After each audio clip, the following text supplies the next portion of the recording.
Ciao amici di mattoscacco.com, ben ritrovati in questo nuovo video. Oggi andiamo ad analizzare 5 delle più belle mosse giocate da Fischer in tutta la sua carriera scacchistica. Ci troviamo di fronte a questa prima posizione giocata a soli 14 anni, ragazzi. 14 anni Fischer col nero e in questa situazione trova un bel po' di mosse brillanti. Allora, chiaramente c'è la donna sotto attacco da parte dell'alfiere e probabilmente bisognerà porre rimedio a questa situazione. Ora Fischer però, anziché spostare la donna in posizioni più o meno solide, gioca alfiere 6. Questa mossa è veramente forte, mina a controllare questo tipo di diagonale. In caso appunto di cattura di donna c'è questa mossa, ma l'analizziamo bene dopo. In caso di cattura di cavallo c'è questa mossa e ora se cattura ci troviamo in questa posizione con vantaggio per il nero e se cattura invece l'alfiere in E6 c'è semplicemente donna B5 che fa lo stesso ruolo che avrebbe fatto l'alfiere in C4, ovvero quello di andare a coprire questa diagonale. Vediamo com'è andata veramente la partita.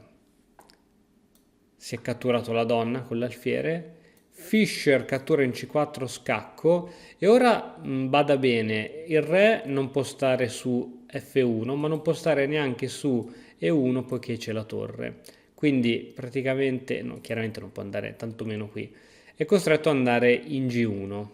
Andando in G1 adesso è preda di attacchi da parte del cavallo.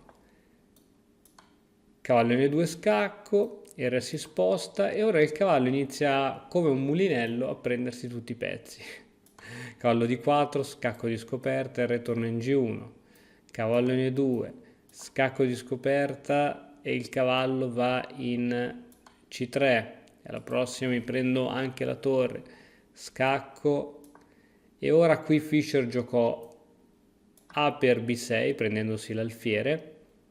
Ora c'è sotto minaccia sia la donna che la torre. In caso di, non so, donna B4 si sarebbe potuto continuare in tanti altri modi o con altri scacchi su E2 o con torre A4. Insomma, a seguito di questa mossa poi il suo avversario abbandonò. È stato incredibile trovare questa combinazione che era veramente difficile da vedere.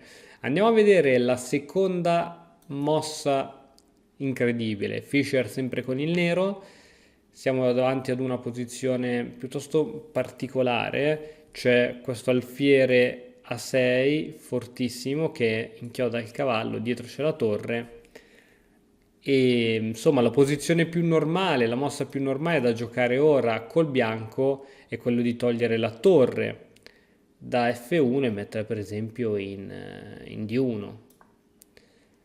Qual è il problema? È che ora la torre che non controlla più il pedone F2 lo ha indebolito e quindi Fischer, da grande attaccante qual era, decide di andare subito a prendere controllo su questo pedone. Innanzitutto c'è questo pedone debole ora del nero che è un serio problema poiché è attaccato 3 volte, ma semplicemente con cavallo D3 Fischer blocca tutte le entrate sulla colonna D e inizia la pressione su questo punto.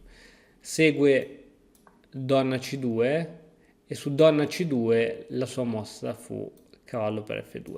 Su questa mossa tutti i commentatori, tutti i gran maestri che videro questa partita pensavano che lui fosse impazzito, in realtà aveva più ragione di tutti quanti messi assieme. Re F2, cavallo G4, scacco e ancora pressione sul centro, re in G2, cavallo per E3, attacco doppio, donna in D2 e adesso Fischer non prese la torre ma prese l'alfiere. Perché l'alfiere in questa posizione più importante della torre? Perché è un bravissimo difensore dell'arrocco, quindi via ti cambio il mio cavallo e a seguito di questa mossa ancora una volta il nero abbandonò poiché c'erano possibili attacchi come D4 e non so, così alfiere B7, l'alfiere controlla tutte tutta la diagonale bianca tranquillamente.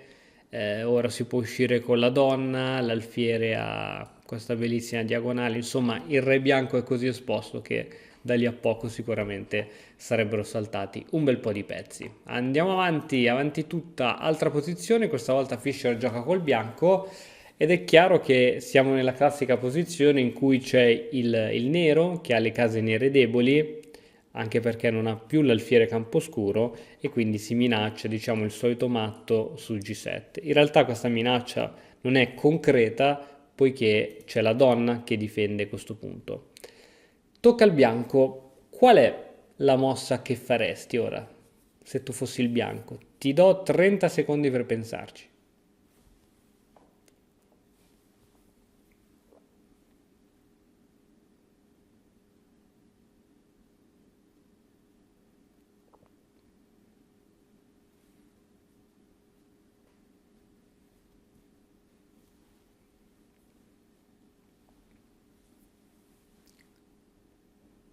E certamente la mossa fu donna H7 scacco. Il re non ha tanta scelta se non catturare. E ora attenzione, scacco di scoperta. Ora, se il re non accetta questo pedone e va semplicemente in G8, c'è il matto di torre. Se invece cattura, non può catturare di pedone perché c'è lo scacco di... è un doppio scacco questo, perché scacco di pedone e scacco di torre, quindi è costretto a catturare col re. Se cattura col re c'è questo matto fantastico anche con questo alfiere, quindi tutte queste case sono tutte controllate dall'alfiere, dalla torre, non ce n'è, non ce n'è ragazzi. Bellissima anche questa. Complimenti se hai trovato la mossa, eh. Andiamo a vedere quest'altra situazione. Fischer gioca col nero in questo caso e vediamo un po' se anche qui riesci a vedere qual è la combinazione che porta poi a praticamente vincere la partita. Il bianco non si fa scaccomato, ma il bianco abbandonò poiché la situazione era tragica. Vediamo se riesci a vedere la mossa. Anche qui ti do 20-30 secondi per pensarci.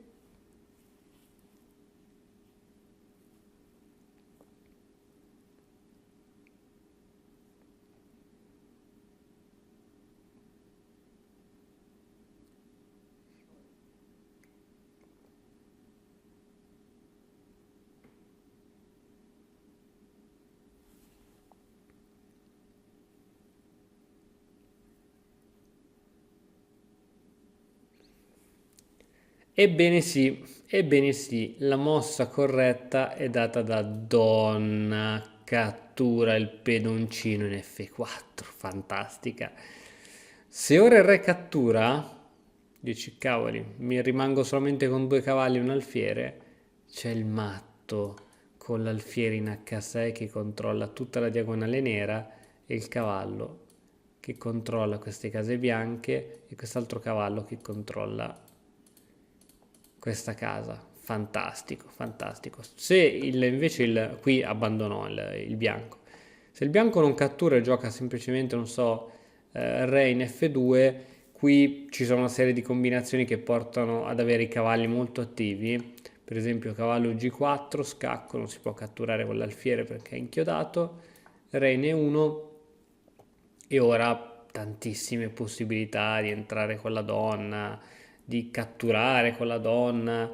Eh, Si capisce che la posizione del nero è talmente superiore che non c'è neanche... Se re in G2 si può giocare cavallo in E3 scacco, re in F2 e adesso quest'altro cavallo inizia ad entrare in azione. Insomma, non è piacevole.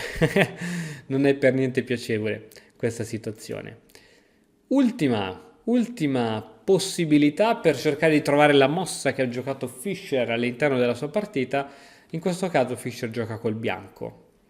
Riesce a vedere la mossa che gli permette di vincere la partita. Tocca al bianco.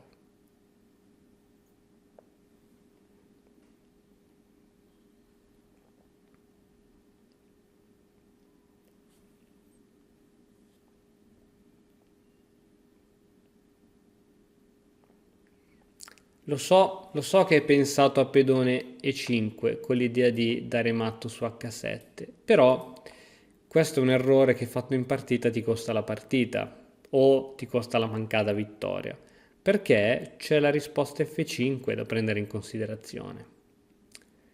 E mo, a seguito della presa al varco, si perde la donna. Attenzione, attenzione a queste cose qui. C'è prima un'altra mossa da fare che è data da torre F6. Ops, scusami. Ora, torre F6. Torre F6 in seguito di alfiere per torre ora c'è E5 e adesso non c'è modo per bloccare questo poiché l'alfiere si è messo davanti al pedone che non si può spingere. Ora non c'è nessun modo, in nessun modo si può mettere davanti il cavallo, si può andare sia d'alfiere che di torre, che di donna e qui c'è il matto H6, scacco e alla prossima c'è il matto.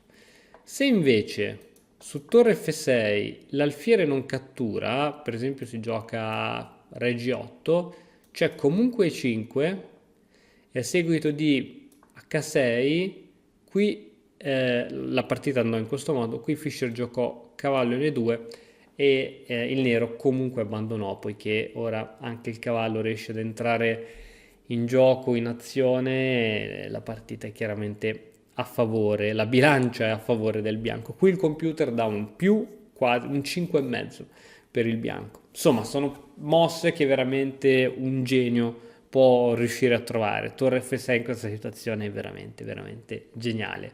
Bene, ti ringrazio per aver visto tutto il video, spero che tu sia riuscito a trovare qualcuna di queste mosse magiche, chiamiamole così. E se non ti vuoi perdere altri video di questo tipo, ti consiglio di iscriverti al canale YouTube di Matto Scacco, che è questo, e noi ci vediamo nel prossimo video. Ciao!